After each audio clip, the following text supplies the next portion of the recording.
Sa panahon ng mabilis na impormasyon at kaliwat ka ng balita, kailangan mo ng isang channel na mapagkakatiwalaan, diretso at para sa bayan.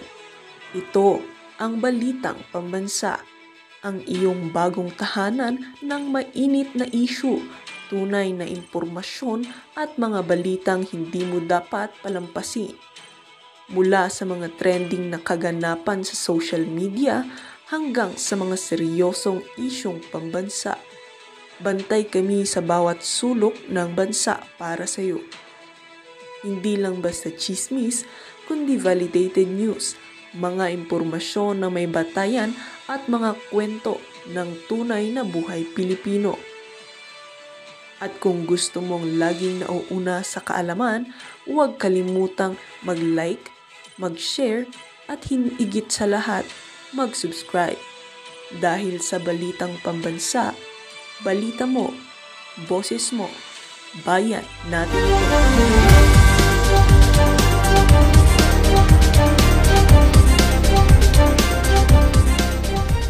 Dito sa viral na video na to na kumakalat ngayon sa mundo ng social media. Heto. Dahil sa investigasyon ng Blue Ribbon Committee ni Marcolita, Grabe naman yan, oh. ito na ngayon, yung flood control na nasira, ginawa na ng paraan ng kontraktor para maayos ito. Ito na, inayos na, pinalitada na yung mga nasira para malinis. Nakita nyo ho mga kababayan kung paano nila trabahuin. Panoorin pa ho natin ng isang beses. Investigasyon ng Grabe naman ho yan mga kababayan. Anong klaseng pagkukumpuni yan? Talagang rektang simento lang ang itinatapal sa ano sa lupa, ganon. Eh pagka naipon yung tubig na naman diyan sa lupa na yan, babagsak ulit yan. Eh wala na namang bakal eh. Oh, tingnan niyo naman. Blue Ribbon Committee ni Pinipitikan lang ng gano'n, no? Marcolita. Oh. Ito na ngayon, Anong klaseng... yung flood control na nasira, ginawa na ng paraan ng kontraktor para maayos ito. Ito na, inayos Kita nyo naman ho yan mga kababayan. Anong na, klaseng pagkukumpuni? pinalitada na. Siguro yung pag-reinforce nila dito, pinapatibay nila yung ugat ng mga halaman. Nakakatawa. Wala akong nangyayari dito pagka umulan lang ng konti, sigurado tayo 100% wasak ulit yung ano na yan, Yung mga nasira pakinggan natin itong si Sir. para malinis. Pati yung budget malinis. Bilyon yung budget dito. Pero ngayon, ayan na. Siguro abot na yan ng 5 bahaan dahil sa investigasyon ng Blue Bilyon ang pondo ho dyan mga kababayan. Ribbon Committee. Wala pang damit yung isang pumipitik na siya. Yan ho ang mukha ng ating flood control. Partida ha, bilyon ho ang pondo niya kada araw. Bilyon ho ang pondo niyan kada araw. O ngayon, ganito yung nagiging resulta, kailangan ho talaga ng ano yan, mapag-usapan ho yan. Itong si Manuel Bunoan, yung kakapalan ho ng mukha, medyo bawasan natin. Huwag nyo na hong hintayin. Ano kayo, magkaroon kayo ng konting respeto sa sarili nyo, mag-resign na ho kayo. Tingnan nyo naman yan, no? Marcolita. Ayan, tingnan nyo naman yan, no? Di ba? Hindi pa ba kayo mag-resign no? Kung ganyan yung ano ho yan, parang sapa yan. Ito na ngayon. Sapa ho yan. Yung sapa. flood control. Ang dati parang ano ho yan, sapa, yung kinukumpuni ho nila na yan. Hindi ka pa magre-resign yan, Manuel Bunoan? Ibang klase naman. Ang kapal naman ho ng apog nyo, ibang klase. Di ba? Sa dami ng aberya, nakalipas sa 3 taon. Ngayon sasabihin nyo, yung pagtatrabaho nyo, yung pagre-resign nyo, nakasaalang-alang yan sa presidente ng Pilipinas. Ito yan kasi mga kababayan. Once na nag-resign itong si Manuel Bunoan, kung sino man yung papalit, siyempre wala naman siyang pananagutan kung ano man ang nangyari doon sa panahon itong si Manuel Bunoan. At walang gustong kumuha ng kasi kung meron lang competent at makakapagtrabaho ng maayos diyan sa DPWH. Matagal nang napalitan niya si Manuel Bunoan. Pagputok pa lang ng issue na yan, sibak na siya. Sa tingin natin maraming ino-offeran na mga mahuhusay na trabahante ng pamahalaan na palitan itong si Manuel Bunuan bilang DPWH secretary. Pero wala akong gustong tumanggap sa trabaho. Wala akong gustong tumanggap sa trabaho kasi kahit ano pang galing mo, kahit ano pang ika nga vision mo na pagandahin ng mga karsada, payusin ang bahasa Pilipinas, kasi pagdating sa House of Representatives, puro magnanakaw ang mga congressman, karamihan magnanakaw ang mga congressman, meron ho tayong problema dyan. Diba? Kahit na ano pang galing mo, pagka binulungan ka na ng isang congressman, o isingit mo itong isa na to, pagka hindi mo siningit, may kalalagyan ka dyan sa appropriation committee. Diba? O yung mga ano dyan, naku, mayayari ka sa amin. Alam nyo yan si Manuel Bunuan, ba't biglang lumobo yung issue dyan? Sa tingin natin, doon sa unang taon, talagang meron tiba-tiba dyan sa DPWH. Di natin sinasabi si Manuel Bunuan.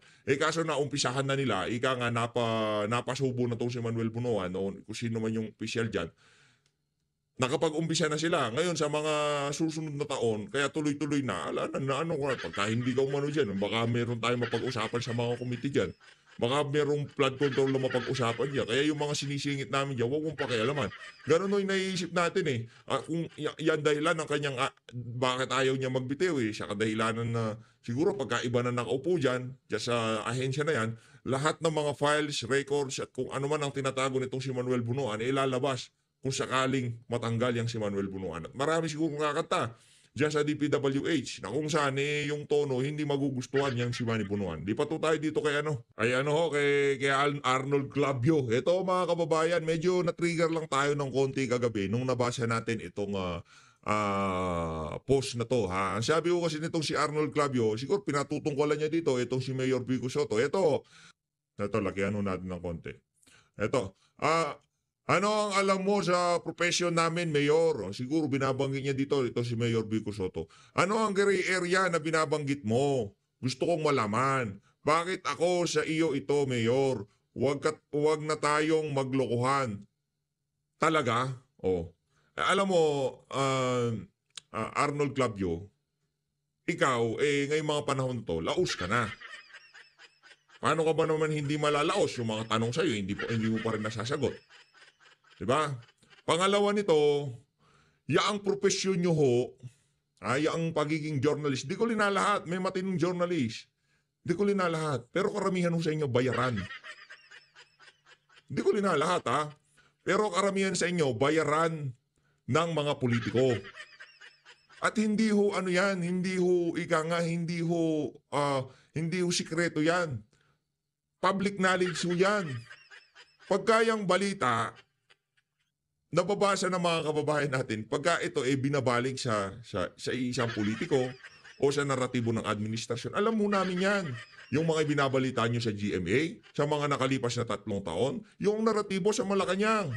Kaya maraming nagtatanong sa mga kababayan natin. Kaya wala na masyadong nanonood dyan sa mainstream media. Ang tanong nila, ang GMA ba bayaran na rin ng Malacanang? Yun ang tanong Kasi lahat mantakin nyo, napakarami na ng mga nananawagan ng hair follicle test. Pero ang naratibo, kukunin pa rin yung nakay anti-clear.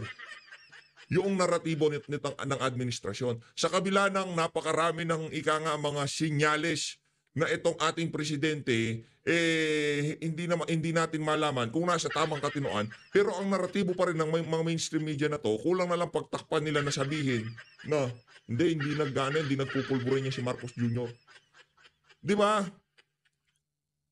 Sa tingin natin mga kababayan, kung itong flood control issue na to, hindi lamang talaga ganun kalaki. Baka hindi man nga alam pick upin nitong mga mainstream media tong balita na to Kasi wala na lang silang choice. Kahit na masasagasaan ng administrasyon. Pero ang pagmamaniobra na ginagawa ng mainstream media in favor sa administration, talagang kitang-kita. Ipinapakita nila na, walang kinalaman ng presidente dito. Tingnan nyo naman, nag-check nga siya ng flood control. Huwag ho tayong maglokohan dito, Arnold Clavio. Bago nyo ho kami paandaran ng ganyan, sagutin nyo ho muna yung mga katanungan itong si Sara Balabagan sa inyo. Puro Sara tayo, Sara Duterte, Sara Vizcaya, Sara Balabagan. Yun na lang, sir, huwag tayo masyado mag-ipal sa social media. Kasi, sigurado tayo pagka bumanat kayo, merong maibabato sa inyo. Pagka binato kayo, sigurado hindi nyo na magugustuhan. Bago nyo banatan itong si Mayor Vico Soto, sigurado nyo na nasa okay kayo, ika nga. Ano pa meron tayo dito?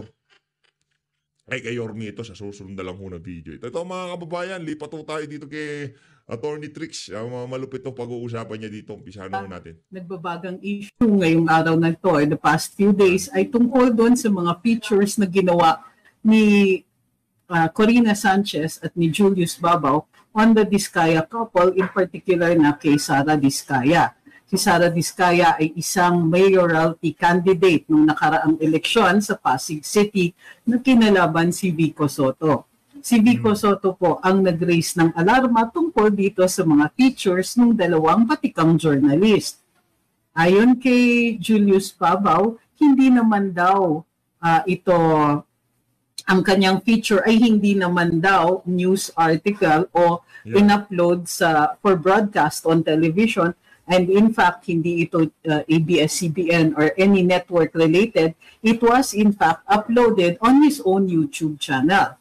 Ayon naman kay Ms. Corina, walang bayad na kahit ano ang tinanggap ng kanyang grupo. Therefore, gayon pa man, mayroong mga opinyon na nilalabas ang ilang mga journalists at sinasabi na bilang mga journalist, hindi pwedeng tumanggap ng kabayaran para sa kanilang mga istorya. Hindi rin po, or dapat at the very least, in the case of what are called advertorials, kailangan maliwanag, nakalabel yung advertorial or nakalabel na ito po ay paid advertisement. Because essentially, yan po ang issue. Hindi ba kadalasan para sa amin mga vloggers, sa ating mga nagsusulat o nagpo-post lamang sa social media, ang bukod tanging ibinabato ay bayaran. Lalong-lalo na nung nagkaroon ng TRICOM hearings ng Kongreso nitong Pebrero 2025 or March 2025, nakita natin na isa ito doon sa parang pinaririnig sa mga vloggers na nagsusulat ng opinion o nagpo-post. Hindi tayo nagdududa na may possibility nga na ito ay nangyayari.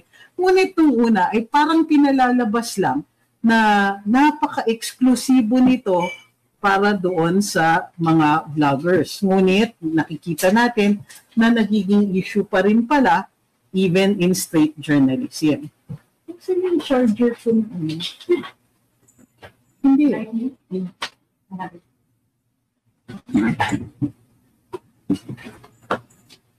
O, diba? So ngayon, on the defense, ang mga journalists, in particular si Julius Babaw at si Ms. Corina, dahil isiniwalat ito, dahil nag-post si Mayor Vico Soto on the ethics of these kinds of pieces na ipinopost o ginagawa ng mga journalists.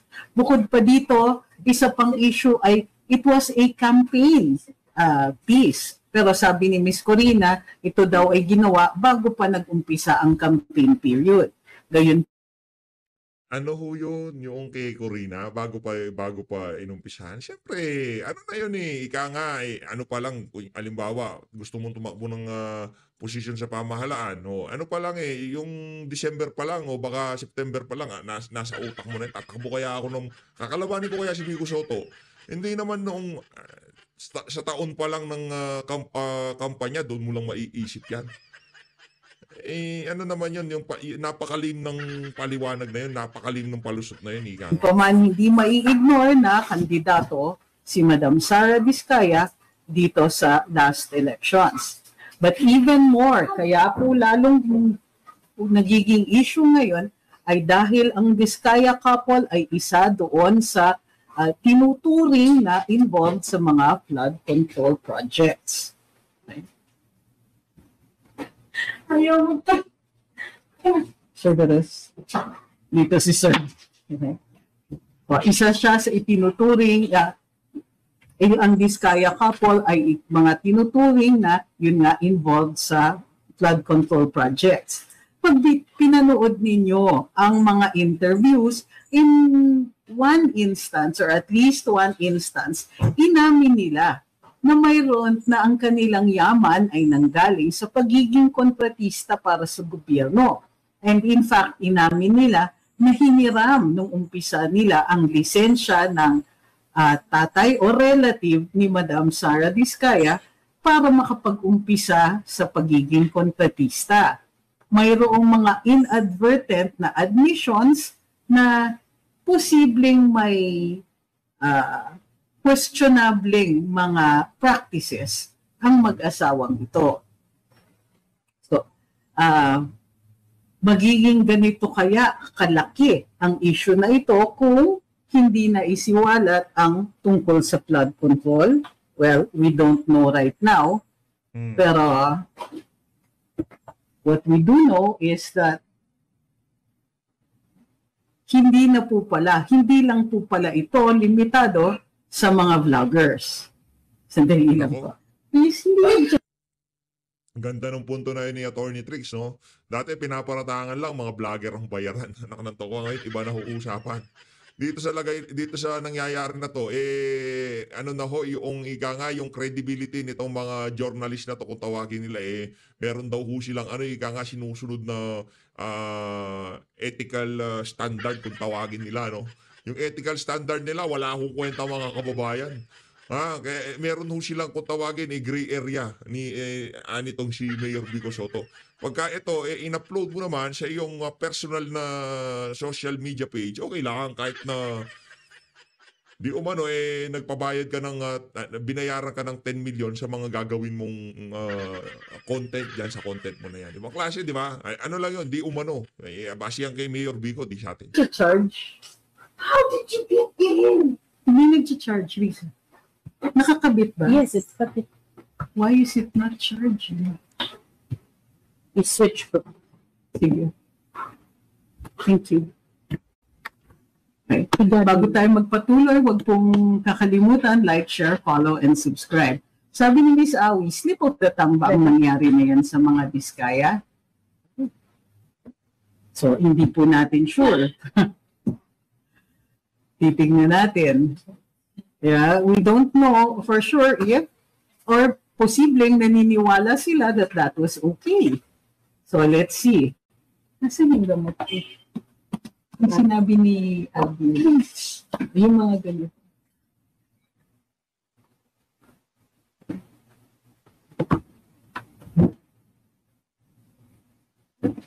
Sabi ni Sir Nan, walang bayad, payag na pro bono, payag na walang kapalit.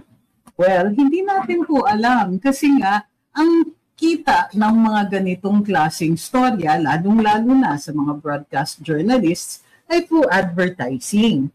So, mayroon nga rin tinatawag na advertorial. Ano ang advertorial? Madalas nakikita natin ito sa mga magazines, lalong-lalo na sa fashion magazines. Mayroong ipinipicture na, let's say, celebrity. Binabayaran po yung magazine para ma-feature yung celebrity na yon na for additional publicity. Madalas din, nangyayari din sa ibang mga programa that are aired on television and, well, sabi nila, online din. Online din. So, natatawa na ako. Bakit? Kasi ang kadalasang ibinabato ng mga straight-out journalists sa mga vloggers ay isang issue na ganito. Bayaran. Fake news. Di ba? Pero doon tayo sa second part nitong discussion natin ay yung tungkol naman sa fake news. So bayaran, fake news, di naman kayo journalists. Excuse me, we're not trying to be. Or wala kayong expertise. Ay... expertise daw. Bukod pa niyan, hindi kayo professional journalists. Excuse me, ang definition po sa batas kung ano ang mga profesyon ay yung mga pumapasa ng board exam or some kind of exam or some kind of licensure exam. Yun ang mga tinagurian na professionals. But journalists, hindi po pwede silang tawagin na professionals dahil nga, base dun sa ating saligang batas, na may karapatan ang bawat tao magsalita, magpahayag, ay hindi pwedeng i-restrict through a licensure exam ang mga taong pwedeng magsulat sa kahit anong pahayagan.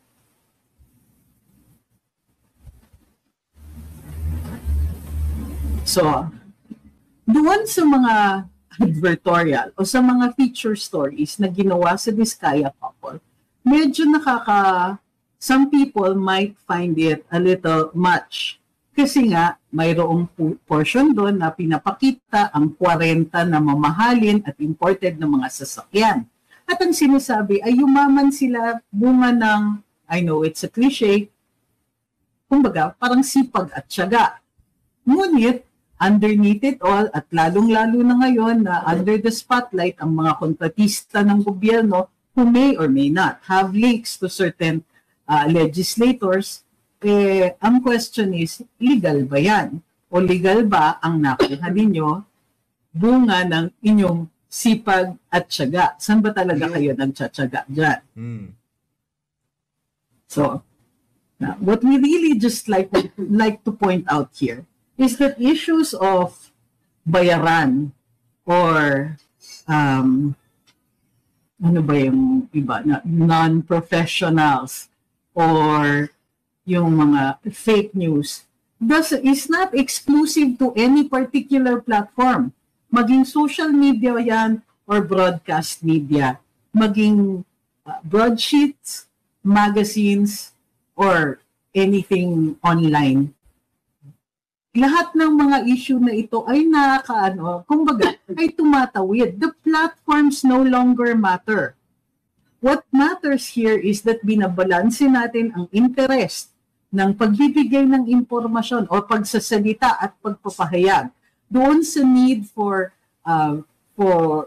protect the public from false information na maaring nakakasira o nakakadamage, whether the damage is personal as in the case of libel or national as in the case of false publications.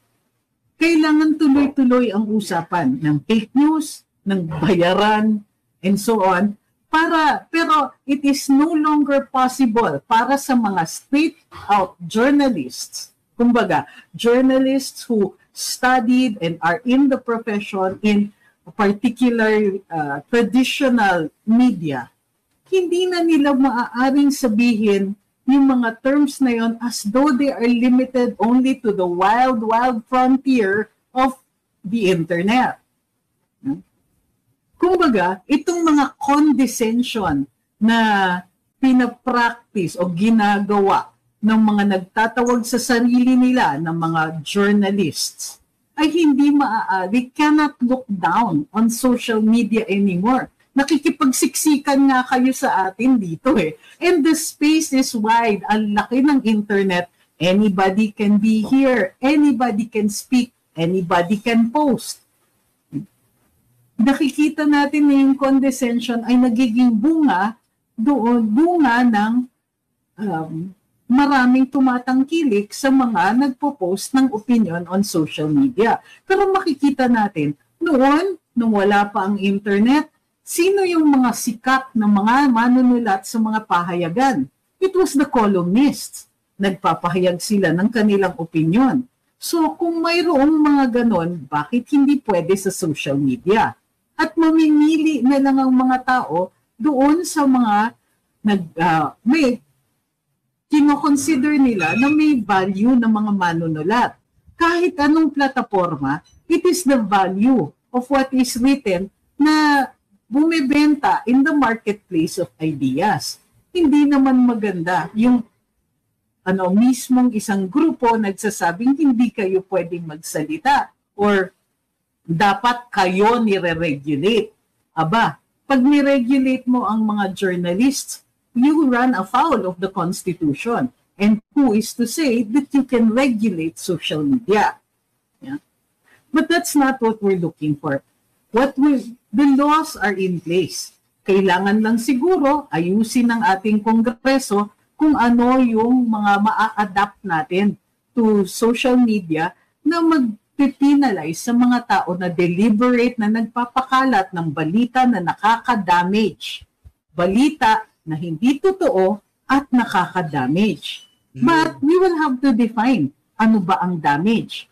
In the case of advertorials, katulad nito, di ba? Kailangan lang ay maliwanag sa mga tao na ito ay, kumbaga, binayaran. Dahil mga journalist sila, mayroong myth na sila ay credible, sila ay objective, and sige lang, kung ganyan sila talaga mag-market ng sarili nila, okay lang. Pero wag mong sasabihin na objective.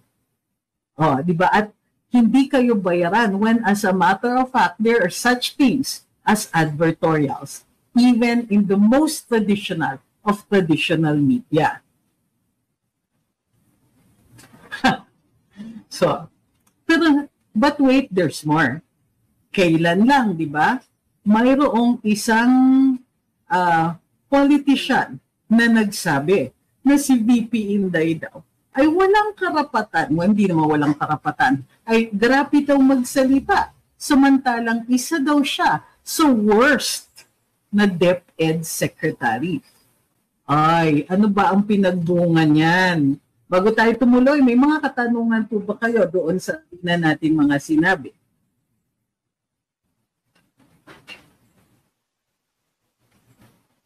Dali lang po. Bakit ayaw mawala yung isang... Ayan. Sabi ni Representative Antonio Tino, si VP Inday daw ay worst DepEd secretary ever. Tapos, a complete failure daw as DepEd secretary. Ito ay dahil criticize ni VP Inday Sara ang educational system dito sa Pilipinas at sinasabi na sa paper and pencil stage pa rin tayo. Samantalang ang buong mundo ay digital na or naka-advance na. Beyond, well, and we are still in the most basic level, state sa edukasyon. So, hindi ganun kabigat ang tingin ko that si VP Inday was merely stating a fact. Yes, of course. Dahil during her tenure and in the tenure of Secretary Briones, nagpa-assess sila ng mga Filipino students. At nakamaliwanag na in comparison sa mga estudyante the world over, behind talaga tayo sa math, sa science, and in so many other areas. Dito nga sa Pilipinas, ang ikli ng panahon na binibigay natin sa pag-aaral ng ating kultura at kasaysayan. Bakit importante ito? Nasa saligang batas natin na kung hindi natin aaralin ang tungkol sa ating kasaysayan o sa sariling kultura, hindi tayo makaform ng national identity that leads to national unity. Yung shared experience of a historical past ay isa sa paraan para maging cohesive ang ating bayan. So, pero anong ginagawa? Konti lang talaga ang nilalaon na oras, maging sa grade school, sa high school, pero doon sa extended, sa K-12, mayroong pumong para doon sa mga particular tracks na nagtuturo sa ating sining at kultura. So, ngayon, sumagot ang Malacanang sa Undersecretary Claire Castro at bukod pa at dinakaapan ang sinabi ni Representative Tino. But before that happened, sumagot si Vice President Inday sa interview niya kay Alvin and Tourism. Ang sabi ni Vice President Inday, kung ganun daw, kung tinagurian siyang failure ng Marcos administration sa kanyang tenure bilang kalihim ng edukasyon, bakit ang Pangulo ay panay pa rin ang offer? Ano ba ang gusto mong posisyon? Nung nag-tender daw si VP Inday ng kanyang resignation, kinausap pa siya ng presidente in trying to convince her na baka meron kang ibang gustong gawin, baka meron kang ibang department na gustong kunin. At o kaya, whatever else, ano ba ang gusto niya? In short, imbis na i-address ni BBM ang reasons, nagtatanong naman siya kay VP Inday kung ano ang dahilan sa kagustuhan niyang mag-resign, ayaw na ni VP Inday na magsalita. Kasi hindi ba't malinaw na by this time? Nagsabi na siya ilang beses, inaatake siya ng administrasyon. Ilang beses at sistematiko ang paraan ng pag-aatake sa kanya at nauwi nga ito later on sa attempt na i-impeach at i-unseat siya.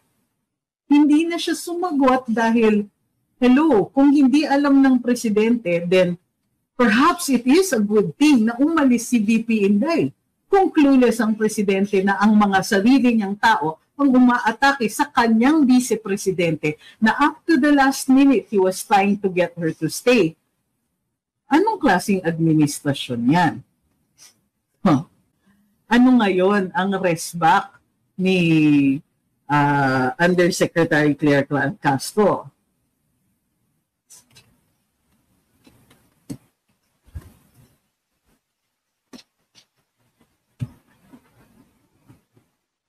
Ano bang sinabi ni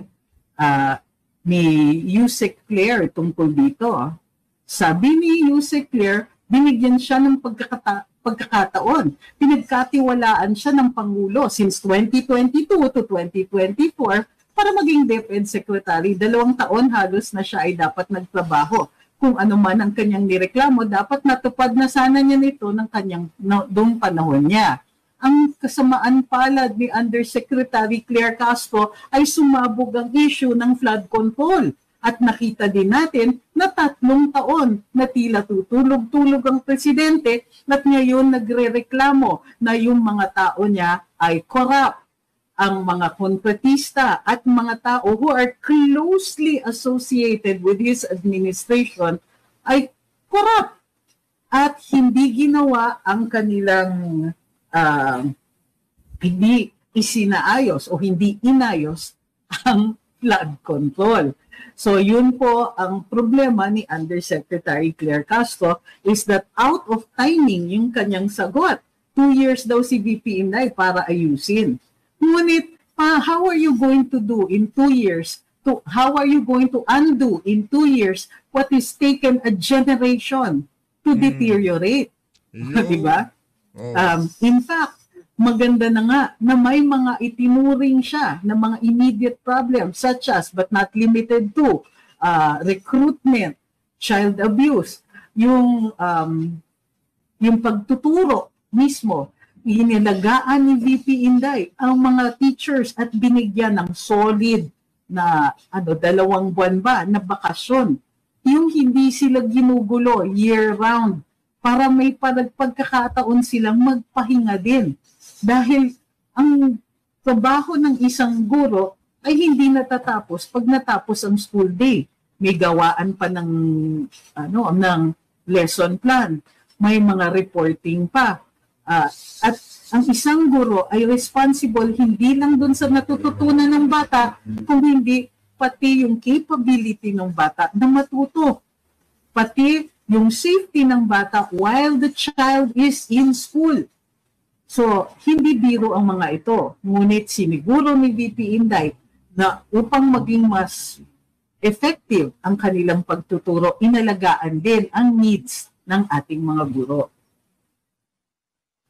Hindi sapat ang 2 taon to make a dent as significant as turning the country's education system around.